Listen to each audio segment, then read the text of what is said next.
everyone. Welcome to week 2 of assertiveness training. Now, I hope you all got a chance to watch my previous video where I talked about how people communicate when their defenses go up. And in today's video, I'm going to talk about how many of us get classified as communicators. We are either passive or aggressive, or get a combination of both and become passive aggressive. So if you are ready to know in which category you lie in, then let's dive right into today's video. And do consider subscribing. And if we haven't met before, my name is Megha Mathur and I welcome you to my channel, Let's Talk Mental Health to live your best life. So let's watch a quick video to understand how a passive communication style works. I mean, yes, I can sing, but no, I get so nervous and I can't do it. I mean, I would totally do it, but no. Now, after watching this quick clip, I want you to focus on how you communicate. Do you see yourself having long, rambling sentences that go one on top of each other? Do you see yourself having frequent pauses? Do you feel that you're always justifying yourself? Oh, I did not mean to do that. I'm sorry, that's not what I meant. Are you always apologizing? I'm really sorry, that's not what I wanted to do. I hope it's okay. Do you see yourself always criticizing yourself? No, this is not what I'm supposed to be doing. I shouldn't have done that. I'm so useless.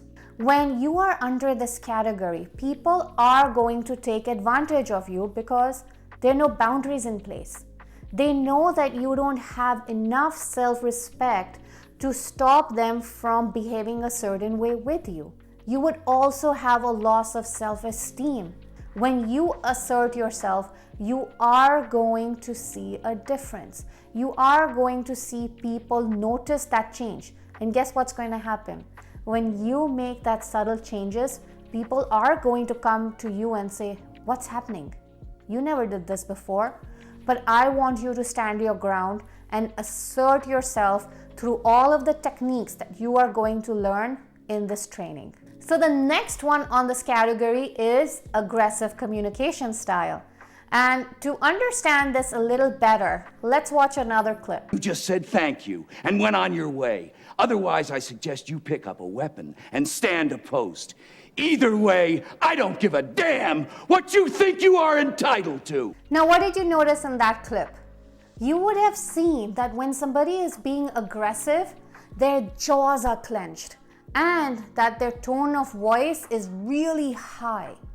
You would often see a person who's having an aggressive communication pattern talk in a very condescending way. You could hear sentences like, "Why did you do it this way? How are you doing it? You're so stupid." And they use a lot of body language to help them do that, such as their unwavering gaze. That gaze is so powerful that any communicator of any style feels threatened. Their arms are folded in such a strong way across themselves that it almost feels that they're ready to kind of attack you. Now, what happens when somebody falls under this communication pattern?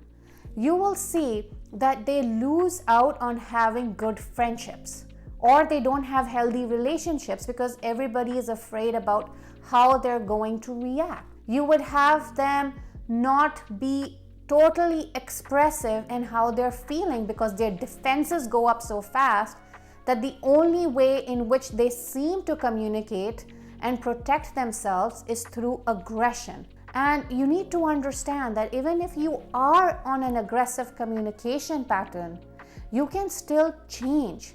So you need to tone it down a bit, because remember, being aggressive does not mean that you are being assertive. There's a difference. A very thin line is present between both of them, but it is there. Now let's watch another clip to understand how a person who is passive aggressive actually looks like. Today's the day. The big fork and spoon are coming down because I've been able to rise above 45 years of pettiness.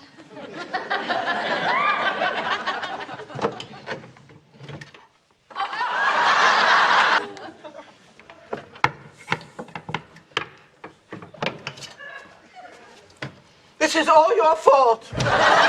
Now, if you would have noticed in that clip, the person is trying to communicate assertively. Now, for these individuals, when their defenses go up, they know that they need to defend themselves. And you can see individuals then start to either shut down on the passive side, or they become aggressive. It's almost like the anger takes over because they're like, I'm done. I can't have you take advantage of me anymore. So they can fall into either and or patterns. So it's important to understand which communication style you fall in to start breaking those repetitive negative patterns that you've fallen into the trap of. Now, I also want you to focus on one very key important metric, which is that if you're on either of these patterns of communication, how did you learn them? Now, if you are a passive communicator, maybe in your family, in your childhood, you saw that when you were complaining or when you were trying to express your feelings, you were immediately shut down and told, you can't do it. This is not appropriate behavior. Why are you crying? Why are you saying you are sad? You would have heard things like that. If you are on an aggressive communication style, you could have picked that up as being a defensive mechanism, such as if you were bullied, then in order to protect yourself, you develop these aggressive patterns.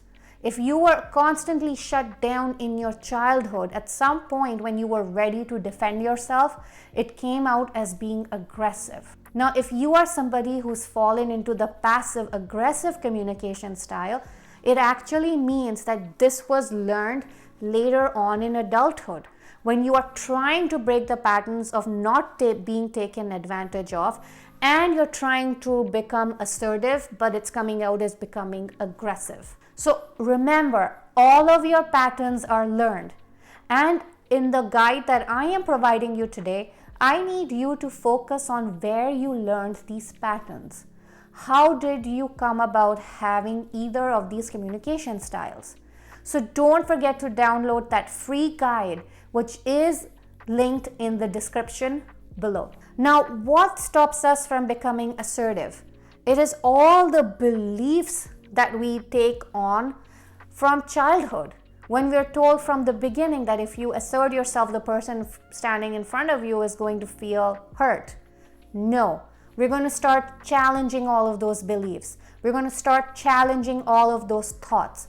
Because remember, if you're learning to become assertive, you need to understand who you are in your communication styles. Now, if you're ready to keep digging further, keep exploring yourself, then do join me next week on Saturday, where we will release part 3 of the assertiveness training. So I look forward to seeing you next week. Till then, live your best life.